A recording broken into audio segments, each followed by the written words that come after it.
Good day to you, my fellow endless skeletons. I'm Kenetor and welcome back for another Starbase progress report. We're on week 16 of 2020, and if you're new here, I bring you the latest news and updates of everything Starbase every Monday. So make sure you hit subscribe and the bell so you never miss out. Now let's get to it.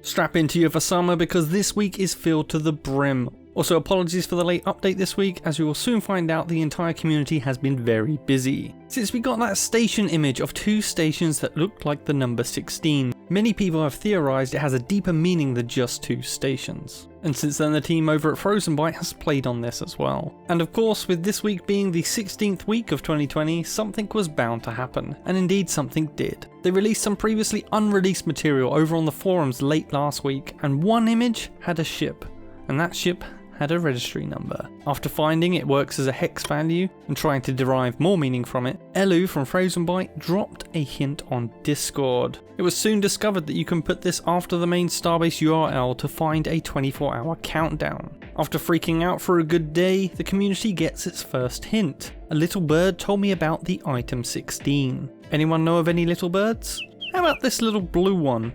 That's right, Twitter. Within seconds, a new profile was found called the item 16, and it had posted an image. It seems to be a piece of fractured ship plating with some numbers on, but what could this mean? An hour later, another picture appears, this time a piece of a station. This image also has the asteroid belt in the background, and funnily enough, it's at the same angle as well. And then it clicks for everyone, it's a jigsaw puzzle. Every hour, chat lit up with a frenzy over each new image, with many people trying to piece together the image, trying to figure out where each cluster went and how big was the full picture. As more images drop, the community find more numbers. These are scattered across more broken plates. Another registry number perhaps? But before the whole image could be collected, someone cracks it, and a new countdown began. The community could rest easy for a day and wait for the final images, and that final image itself contained another Easter egg in the form of Bob. Wherever the item is, Bob is surely to be in tow somewhere, and here he is. The countdown strikes 0 and we're faced with a collection of numbers and letters in 5 different pairs. Collectively, everyone immediately starts to try and decode these numbers, with different cryptographic tools for about 5 hours,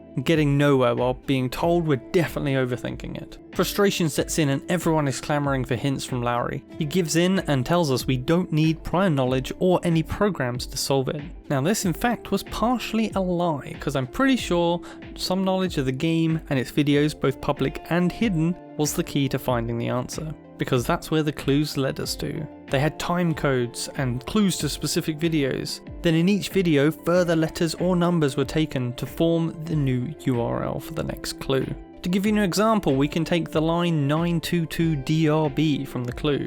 This was broken down to be a video that was 9 minutes and 22 seconds long, and in this video a reference was found for DRB to be decorative railing B, which was 36 centimeters long. So for this line, 36 was what was added for the URL. Crack all the other lines and together you have the next portion for the URL. If you want to know more on what the community did to crack all the other codes, please visit the community document which I'll link below, where everyone was pooling their information. If you haven't joined in yet, there is still time. The next clue unlocks at 1 PM UTC tomorrow, that's Wednesday, so not long to wait. But what could it all mean? Will this breadcrumb trail lead anywhere, or just more clues? Or maybe a video?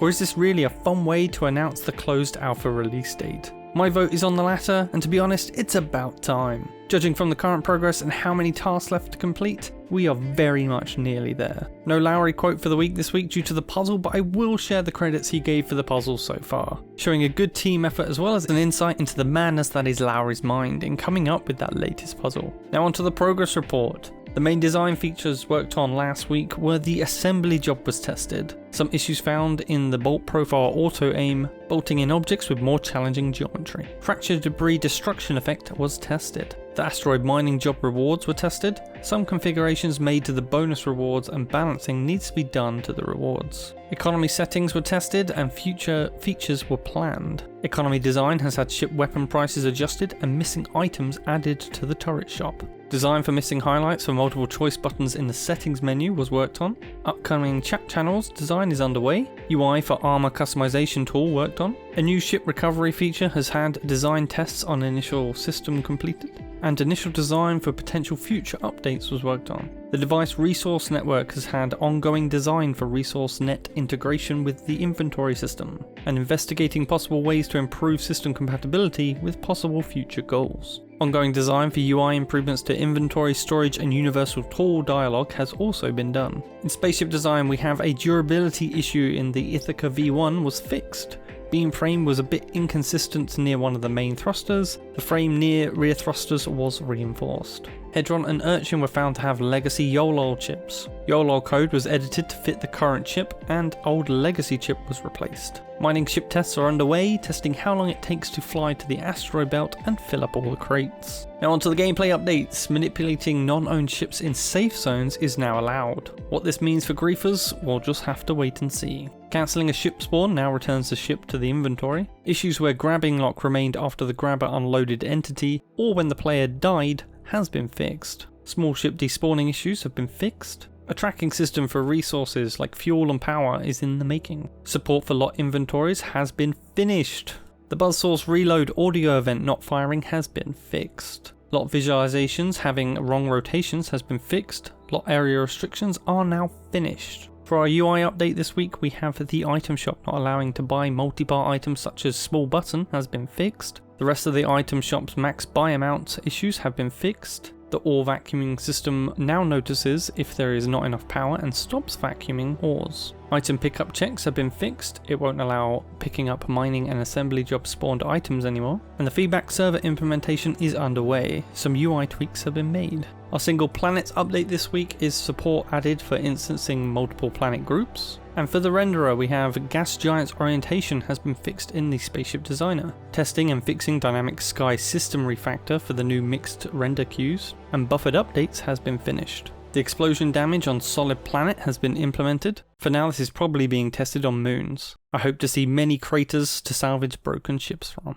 Starship creator updates this week are furnace modules added to categories so they can be used inside the Starship Designer. Ship design with a furnace has been started. The ship needs a very durable frame since the furnace modules are heavy. Weaponry and warheads limited object types configured and locales were added. Spaceship Designer economy design has been tested. Station Designer's background appearing in wrong orientation has been fixed. A log that can display text lines has been added to the bottom of the screen. This is currently only used to display a warning that the object in the current placement cannot be created. Lot terminal menus no longer display non-station lot blueprints. A bug that prevented multi-part robot arm selection has been fixed. A bug that prevented properties windows device fields from updating properly in multi-selection has been fixed. A crash that occasionally happened when transforming objects too fast has also been fixed. Alphabetical sorting has been added to the module library in the station creator, and the possibility to use custom decimal count for sliders in the settings menu has been added. And other updates this week are all curved end plates are now correctly arranged by size.